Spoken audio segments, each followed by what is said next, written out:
VIP voice இன் police.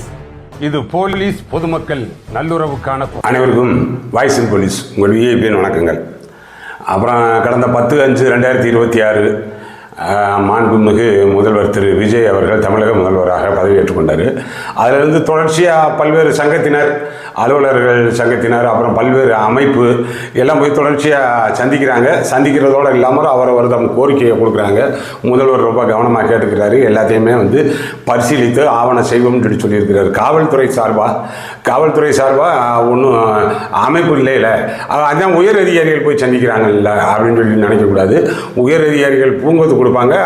அவருடைய good புக்கில் இடம்பெறதுக்காக முதல்ல முகம் பரிச்சயம் ஆகிக்கிறதுக்காக அடையாளம் ஆகிடுவாங்க, ஏதோ ஒரு நல்ல பிளேஸ் வாங்குறதுக்காக. மற்றபடி ஒட்டுமொத்த காவல்துறை நலன் சார்ந்து தானே அவங்க பேசியிருப்பாங்க அப்படிலாம் எதிர்பார்க்க முடியாது. நம்ம சேனலில் தான் சொல்ல முடியும். அதனால் அந்த வகையில் சொல்லுவான்.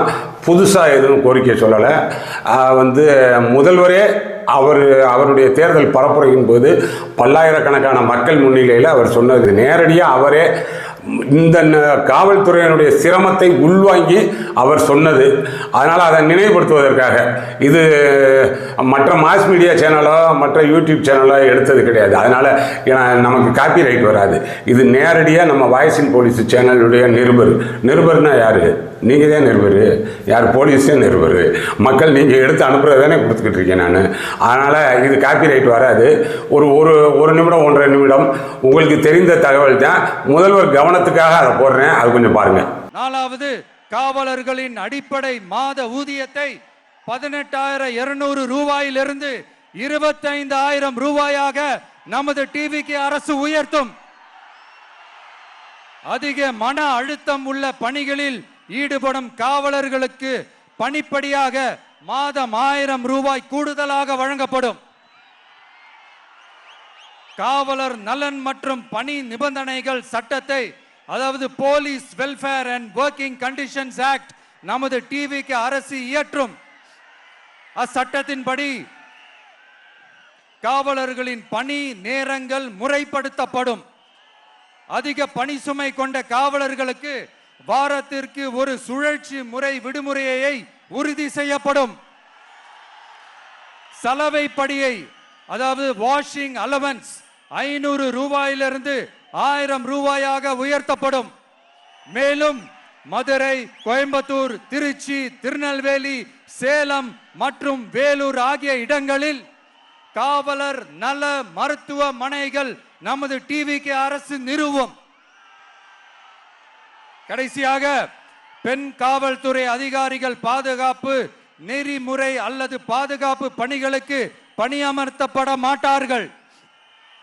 பெண் காவல்துறை பணியாளர்களுக்கென தனி ஓய்வறைகளும் நடமாடும் டாய்லெட் யூனிட்டுகளும் அமைக்கப்படும். இப்போ இதை அவருடைய நினைவூட்டலுக்காக நம்ம பகிர்ந்துக்கிறோம். இது தொடர்ச்சியாக இருக்கும்ப்பா. அப்போக்கப்போ நம்ம எடுத்து சொல்லிட்டே இருப்போம். ஒவ்வொன்றா கொஞ்சம் செஞ்சுட்டாங்கன்னா கூட போதும். ஒரு 6 மாத காலத்துக்குள்ள ஃபஸ்ட்டு அடிப்படை சம்பளத்தை மாற்றணும். ஏன்னா மற்ற அதர் மாநிலங்கள் அது எல்லாத்தையும் கேட்டுக்கிறட்டேன். எப்படி இருக்குது காவல்துறையினுடைய 2ஆம் நிலை காவலர், அதானே அடிப்படை. மற்ற எல்லா மாநிலங்கள்லையும் அவங்க எல்லாத்துக்கும் டெல்லி உட்பட எல்லா இதுலையும் கேட்டுக்குங்க. அந்த CAPF central armed police force இருக்கு பாருங்க, அதில் கேட்டுக்குங்க. தமிழ்நாடு தான் இருக்கிறதுலே குறைவாக இருக்கிறது அப்படின்ற ஒரு கணக்கு. அதனால் அது முதல்வர் சொன்னது மாதிரி 25,000 கொண்டு வந்துருங்க. அது யாருமே கேட்க மாட்டாங்க. இதே இதுலேயே 10th குவாலிஃபிகேஷன் இருக்கக்கூடிய ஜூனியர் அசிஸ்டன்ட் பே ஸ்கேலே வேறையாக இருக்கும். அதனால் அந்த வகையில் தான் இது ஃபஸ்ட்டு கோரிக்கையாக இது வைக்கிறான். கூடிய சீக்கிரம் உடனடியாக எப்படி எடுத்த உடனே அவர் அறிவித்த 3 இதுக்கு கையெழுத்து போட்டாங்க பார்த்தீங்களா. 2 காவல்துறை சம்மந்தப்பட்டது. சிங்கப்பெண்ணையும் போதை ஒழிப்பும் காவல்துறைக்கான சம்மந்தப்பட்டது. 200 யூனிட் மின்சாரம் ஒட்டுமொத்த தமிழ்நாட்டு மக்களுக்கு. அப்போ 2 சம்மந்தப்பட்டது. இப்போ என்னன்னா காவல்துறையினருக்கான சம்மந்தப்பட்டதில் தான் கையெழுத்து போட்டிருக்காங்க. ஆனால் பணிப்பளு அதிகரிக்கத்தானே செய்யும்.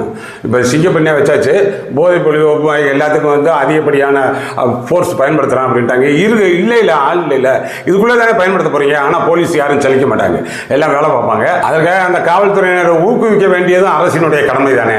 நீங்கள் வேலை எவ்வளோ நாளும் வாங்கிக்கலாம், அதுக்காக அவர்களை உற்சாகப்படுத்த வேண்டியதும் அவருடைய அரசினுடைய கடமை. முதல்வரே தான் சொன்னார் அவங்க படக்கூடிய கஷ்டங்கள், அதற்கு எப்படி எப்படி அவர்களது சுழற்சி முறையில் எப்படி வேலை வாங்குறது அதெல்லாம் பார்த்துக்கிடுவோம்னு அந்த வகையில் சொல்லியிருக்கேன். முக்கியமாக இப்போ காவல்துறையினருக்கு அறிவித்த நீங்கள் வந்து அந்த எல்லா சலுகையையும் எல்லா கோரிக்கையும் ஒரே நேரம் செஞ்சிட முடியாதுன்றது எல்லாருக்குமே தெரியும். நீங்கள் வந்து இந்த போலீஸாருக்கான அந்த 2ஆம் நிலை காவலர்ல இருந்து அப் டு ஹெட் கான்ஸ்டபிள் வரைக்கும் இருக்கக்கூடிய யூனிஃபார்மில் ஒரு 7 பட்டன் இருக்கும். இதில் ஒரு சட்டையில் 2 இருக்கும், தோளில் 2 இருக்கும், இதில் நெட்டில் ஒரு 3 இருக்கும். இந்த 7 பட்டனை மாற்றிருங்களேன். ஆனால் பட்டன் மாட்டிட்டு நார்மலான பட்டன் அந்த யூனிஃபார்ம் அதுவே நல்லா பக்காவான. இப்போ அந்த பட்டனில் தமிழ்நாடு எம்பளம் சீல்லாம் இருக்கும். இது ஒரு செலவே கிடையாது. ஆனால் சரி ரொம்ப அற்புதமான பேர் வாங்கிடலாம். இது அவர்களுக்கு மாற்றுறது அந்த விசில் கார்டு அது ஒரு சங்கிலி மாதிரி இருக்கும். ஆர்டினரி லேனியாலில் கொடுத்து இந்த பட்டனை மட்டும் மாற்றி யூனிஃபார்ம் இது ஒரு செலவும் கிடையாது. செலவு கிடையாதுன்றது மட்டும் கிடையாது. இந்த பட்டன் கொடுக்கறது கவர்மெண்ட் இஷ்யூ. உங்களுக்கு அது நிதி சுமை. இன்னும் சொல்ல போனால் இது டெய்லரே வச்சு தச்சிருவாரு. அதே யூனிஃபார்முக்கு 4500 ரூபாய் என்னமோ அந்த படி அலவன்ஸ் கொடுக்குறீங்க இல்லை அதில் போயிடும். அப்போ அந்த பட்டனுக்கான செலவினமும் உங்களுக்கு கிடையாது. போலீஸ் 1,00,000 பேர் வரைக்கும். ஆனால் அப்போ அதுதான் அதிகப்படியான ஸ்ட்ரென்த்து. எது 2ஆம் நிலை காவலர்லேருந்து அப் டு ஹெட் கான்ஸ்டபிள் வரைக்கும் அவர்களுக்கு அதிகப்படியான ஒரு வசதி செஞ்சது மாதிரியும் ஒரு முக்கியத்துவமாக எப்படி வந்து ஒவ்வொரு காலகட்டத்திலையும் அவர் முன்னாள் முதல்வர் கலைஞர் இருந்த நேரம் வெயிட் இருந்ததை எடை குறைவான யூனிஃபார்மாக மாற்றினார். அதற்கு முன்னாடி அவர் எம்ஜிஆர் இருந்த நேரம் அவர் வந்து அந்த ஃபுல் பேண்ட் கொடுத்தாரு. ஆனால் இப்படி ஒவ்வொரு கட்டத்திலையும் அது மாறிக்கிட்டே வந்திருக்குன்னு வைங்க.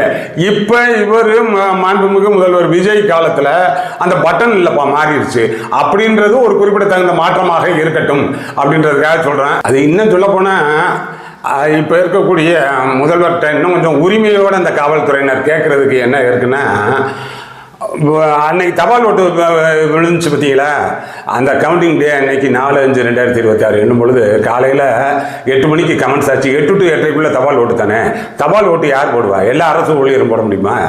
தேர்தல் பணியில் இருக்கக்கூடிய அரசு ஊழியர் தான் போட முடியும். தேர்தல் பணியில் யார் இருப்பாங்க? போலீஸ் 100% தேர்தல் பணி, அப்புறம் ஒரு 20% ஆசிரியர் பணியில் இருக்கக்கூடியவர்கள் இருப்பாங்க. அந்த தபால் ஓட்டு 8 to 8:30 ஓப்பன் பண்ணாங்க பார்த்தீங்களா, அதில் 85% டிவிக்கே தான். 85% இப்போ இருக்கக்கூடிய மாண்புமிகு முதல்வருக்கு விழுந்த ஓட்டு தான் அது. அந்த உரிமையிலையும் உரிமை அன்பு அப்படின்னுவோம்ல, அந்த உரிமை அன்பின் பேரில் கேட்கக்கூடியது இது. அவர் மாண்புமிகு அவர் அமைச்சர் ஆதவ அர்ஜுனாவே அவர் ஒரு பேட்டியிலையும் சொன்னார், போலீஸ் ஃபுல்லாகவே எங்களுக்கு தான் ஓட்டு போட்டுருந்துச்சு அப்படின்னு சொல்லி. அந்த உரிமையில் கேட்குறான். அது கொஞ்சம் கூடுதல் கவனம் பெறட்டும் முதல்வருக்கு. அதனால் பார்ப்போம்ப்பா, அடுத்தடுத்த பதிவுகளில் நம்ம சொல்லுவோம். நம்ம சேனல் சப்ஸ்கிரைப் பண்ணலைன்னா சப்ஸ்கிரைப் பண்ணிக்கோங்க. அடுத்து பார்ப்போம். வணக்கம்.